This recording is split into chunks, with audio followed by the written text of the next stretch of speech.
Welcome to the STARS program, seniors taking active roles in society. And now, here's your host, ANITA FINLEY. So I have a pleasure. This is an unusual show. ZAHER Merhi, who's Dr. Merhi, who is the Director of Research and Development in IVF Technologies. He's calling in from New York. He is with the New Hope Fertility Center. And let me just tell you that when I first read an article about geriatric pregnancy, I said, what is that? And then I read more and I said, wow, this is perfect for us because so many people are getting married late in life in their 40s, and this is a great thing. So we're going to have Dr. Merhi talk to us about it. How did you get involved in your OBGYN, but why did you go into this particular specialty? Well, honestly, I love babies, so You love this babies. is why I decided to kind of, go through this specialty. Okay. And, I think when I was rotating through med school and I delivered the first baby with one of the midwives, it was really, really amazing. And, I fell in love with the OBGYN field, and since then I've been doing that. Right. And is this a big problem with people who do want to get pregnant and they are over, what is it, the age of 35? When does this all become a geriatric pregnancy? Right. So that's, the geriatric pregnancy is really a term that's been used, for many years, and it really indicates that, and it's really not clear. There is no strong scientific evidence as to why 35 is the cutoff to call it a geriatric pregnancy. I can tell you in medicine, physicians, we call it advanced maternal age or AMA.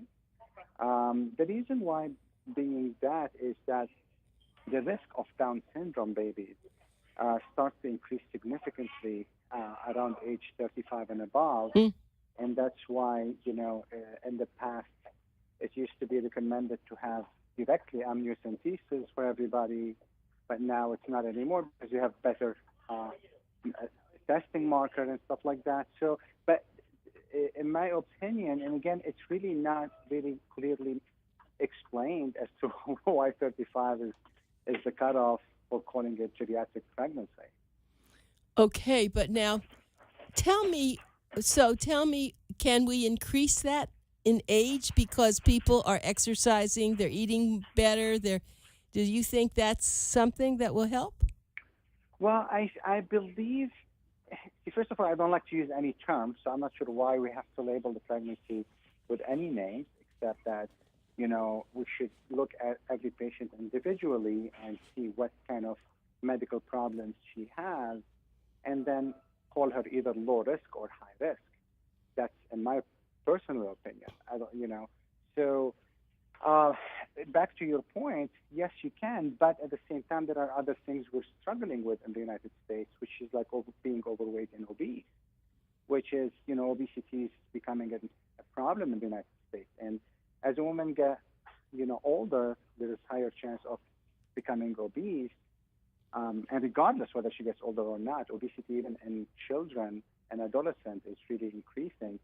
So having said that, obesity is associated with a lot of medical problems, especially during pregnancy, such as preeclampsia, which is hypertension of pregnancy, gestational diabetes, and many, many other complications.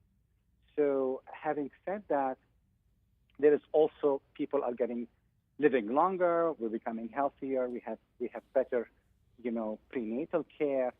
So, that might, offset some of the complications associated with obesity. But having said that, to me, 35, and especially I'm a fertility specialist, 35 is considered really young for us at this stage. So if I have to push the geriatric pregnancy age, I would probably make it 40 and above. Yes.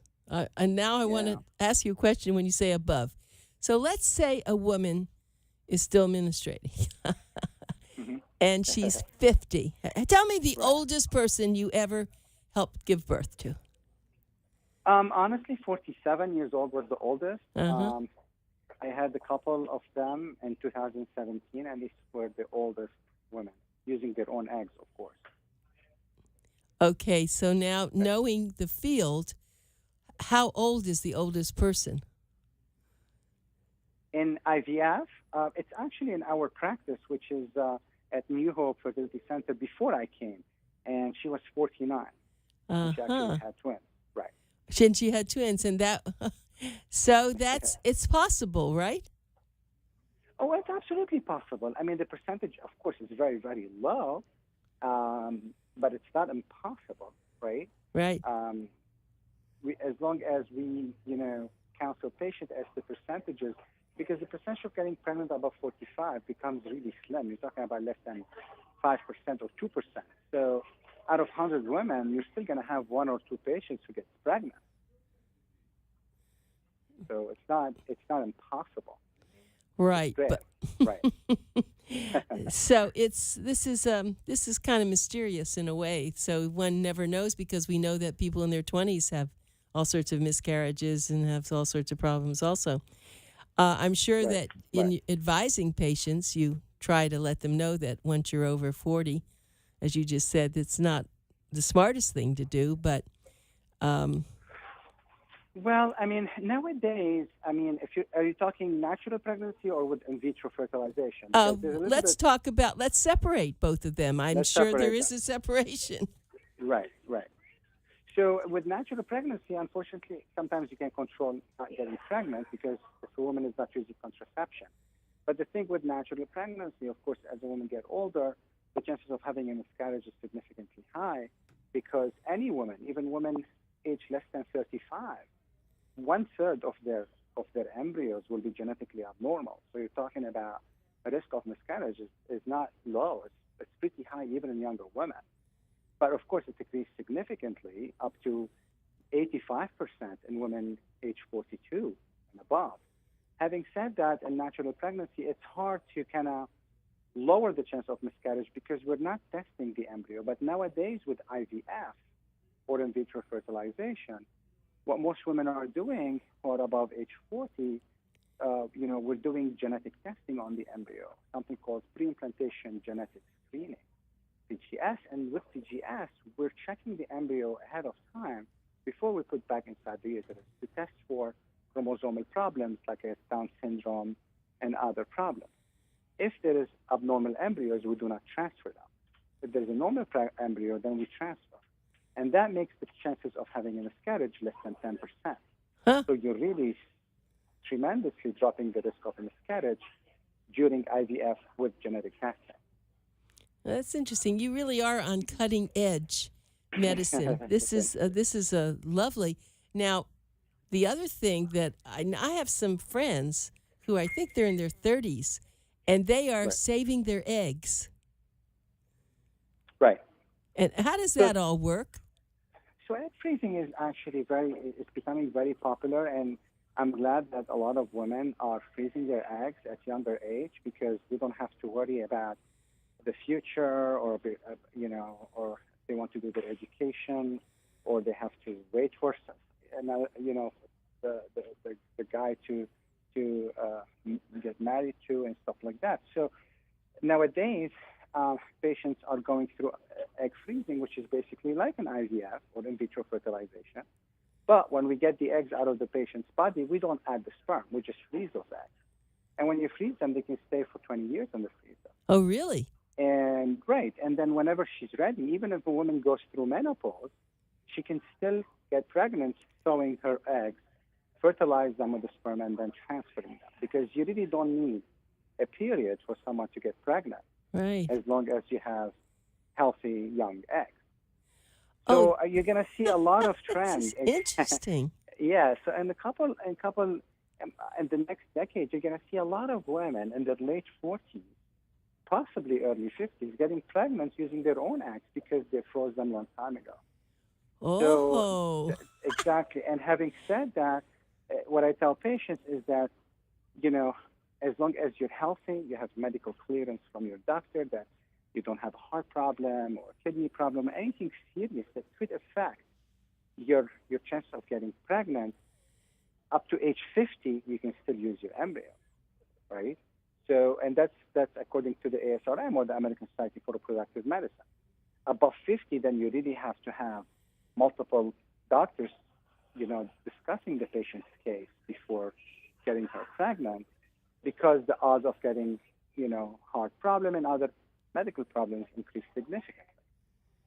So having said that, that's why when I started the conversation, I told you 35 is, to us as a fertility doctor, is considered young, because they're actually still in one of the best category of getting pregnant compared to someone who's 40. Right. So if I have to change the geriatric pregnancy term, and again, I don't like that term, honestly, I would probably put it 40 and even 42 and above.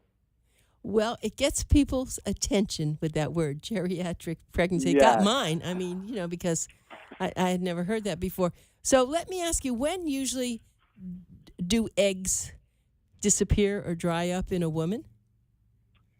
Well, any woman is born with number of eggs, right? And that's it. She uses them until she goes through menopause. Now, some women are born with more eggs than others, so they go into menopause later on. Some women run out of eggs at an earlier age, and they go into menopause and when they're younger than 40. And that we call premature ovarian failure or premature ovarian insufficiency, the new term. So having said that, it varies from patient to patient. But it's not only about the number of eggs, also about the quality of the eggs, which is dictated mostly by the age of the patient. So as a woman gets older, when she reaches 37 years old, the quality of the egg after 37 becomes significantly starts to decline. And So even if she has a lot of eggs, it doesn't mean that the quality is good. So we see a lot of women in their 40s who have plenty of eggs, and then when we do egg retrieval and we collect the eggs, they don't form embryo. Oh, that's what I was going to ask you. What do you do to an egg to know that it's good or not? And you were just saying something. What we do for the egg is, number one, we look at them on a microscope. That's number one. And number two, when we add the sperm, we watch the embryo development and we see if they're forming a good quality embryo or not. And finally, as I mentioned earlier, we do genetic testing to test for the chromosome numbers of the embryo, because you can have a perfectly normal egg, perfectly normal embryo, but you test that embryo and it could be genetically abnormal. This is more than, I know this show, people are going to love this. We're going to promote it and put it on our website, and we're going to. Thank you. Yeah, I'm going to tease people in our magazine. You probably haven't seen the magazine yet, but this is unusual, and I have to tell you, I'm so pleased that you're taking the time to talk to us about this, and you look like you're a young doctor. I'm 42. That's not, yeah, you're young. Sure. You're young. So, but this is kind of miracle talk. I'm sure there are people who, well, my daughter-in-law, they really wanted a child, and they Right. they would have taken anything, but at 45, it was pretty much of a miracle. And she seems to be in very good health now. She's now, she had him when she was 45, and they are now 12, so you can see how old she is, but she seems Right. to be fine, and the children were fine. There are a couple of little quirky things, but that was all taken care of. And so I'm sure that if a couple sits down with you, you have Right. to tell them the pluses, the minuses, and then it's up to them. Absolutely. And also, I felt I didn't mention earlier that nowadays with the genetic testing before implantation, transfer and implantation, a lot of women a couple are able to choose the sex of the baby, because it comes part of the report of the number of chromosomes and if it's a boy or a girl. So a lot of people can choose the sex of the baby before they transfer. Now, that's something I'd like to talk about. I can't even understand that. So go through that. And if you say, how is that possible? They can choose. So what they'll do is, if that egg doesn't have it, they'll wait and have a different egg? Right. So let's say a patient has 10 eggs, and we add the sperm. They end up forming, let's say, 5 embryos. And then we test those 5 embryos, we freeze them, and then we wait for the genetic testing results. And let's say the embryos are labeled 1, 2, 3, 4, 5. and then the report comes as number 1, embryo normal, girl, number 2 is a boy, abnormal, and then we choose the normal, that's whatever gender they want. A lot of people do it for family balancing. If they have a boy, they want a girl, or they have 10 boys, they want a girl. So a lot of couples don't have fertility issues, but they do IVF just for sex selection. Well, see, I've heard that, but I didn't know how that worked. And so now it's really open season. If you want to have a child, you can wait a little while. You can save your eggs. Well, I know you're a gynecologist, but let's talk about the sperm deal. How about the men with the sperm? So are you asking about what problems they can have? Yeah, let's say so the woman is fine, and now let's say she saved her egg, and now she's got to deal with those little sperm things. Right.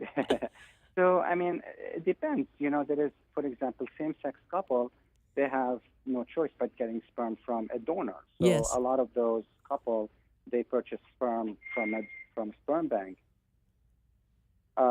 So they purchase, there is multiple banks that are FDA approved, and then, they order them online, and the sperm comes, and then we saw the eggs, and then saw some of the sperm, and then fertilize the embryos.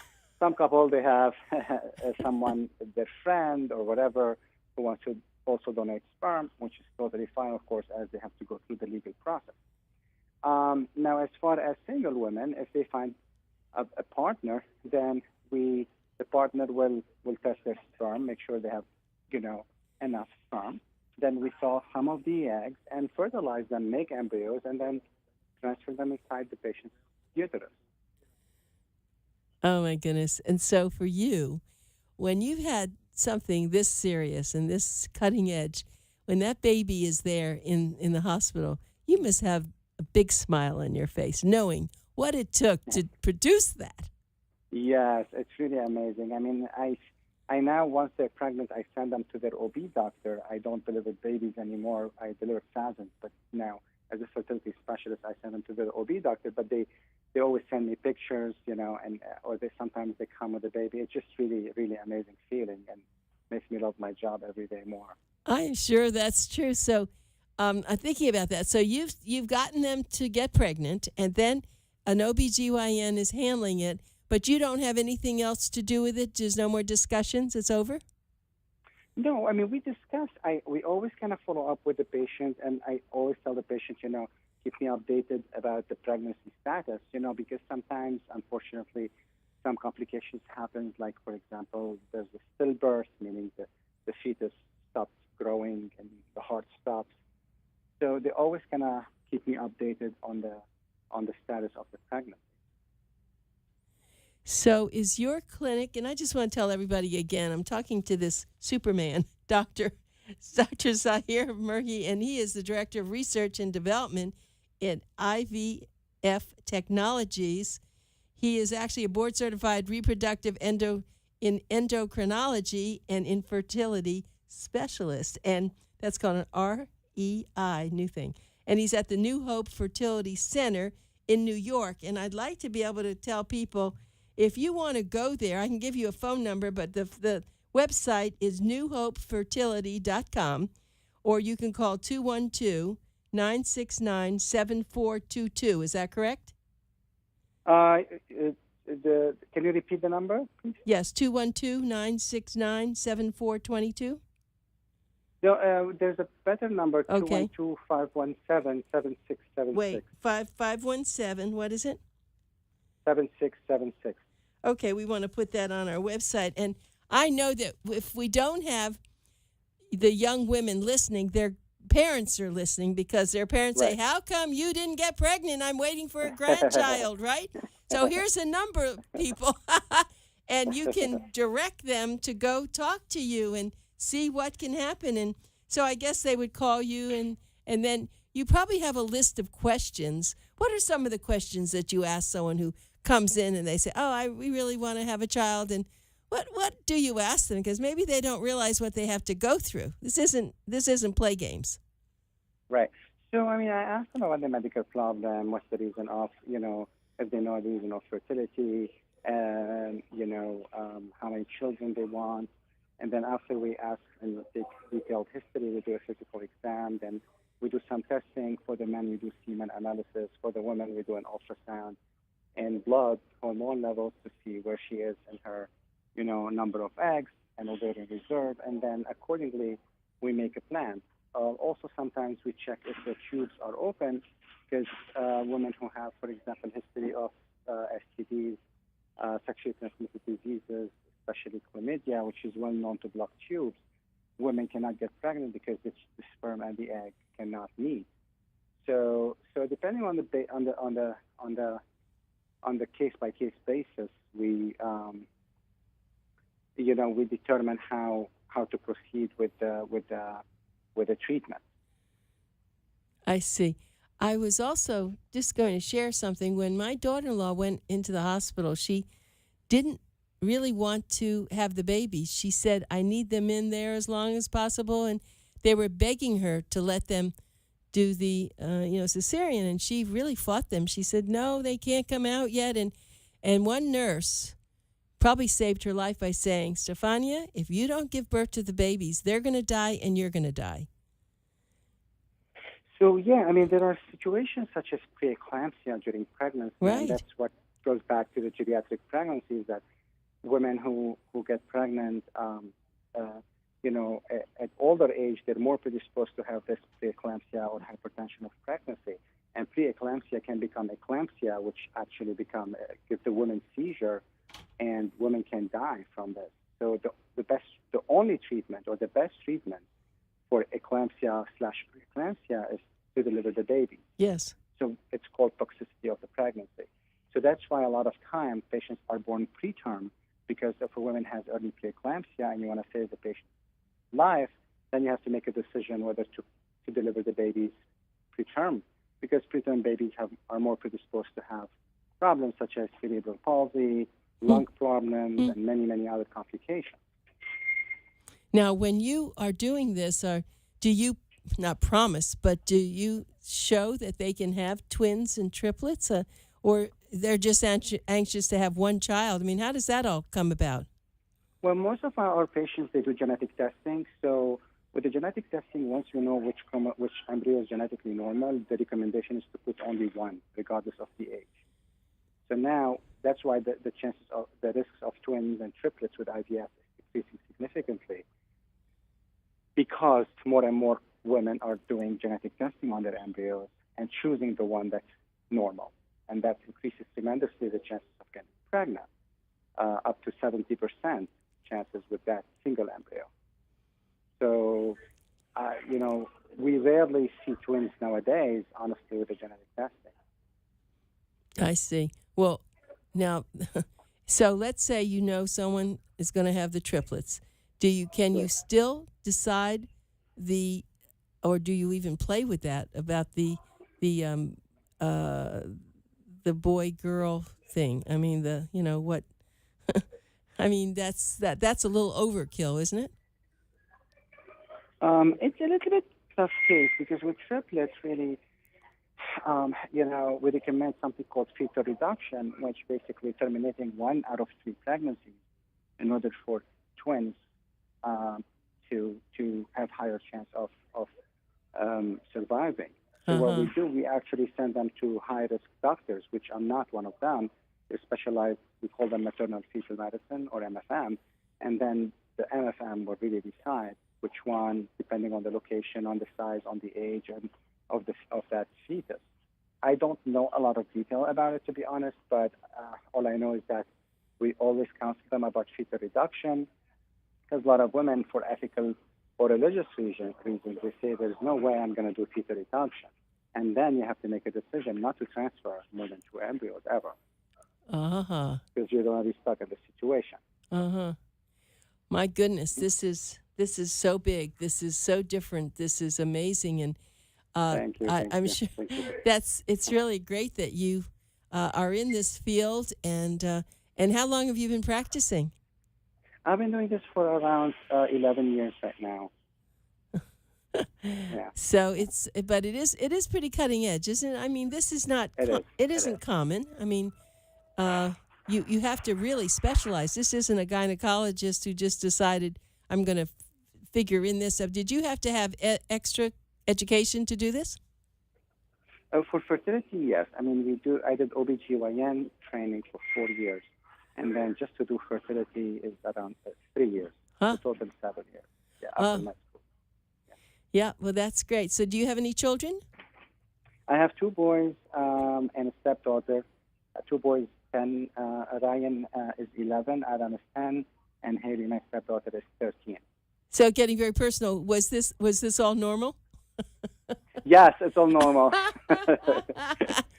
Yeah, well, it's interesting to know that I think, and I'm just going to say this, that we here, especially in South Florida, we have a lot of men who are in their 60s and 70s, and they marry young women, and they really want to have children with them.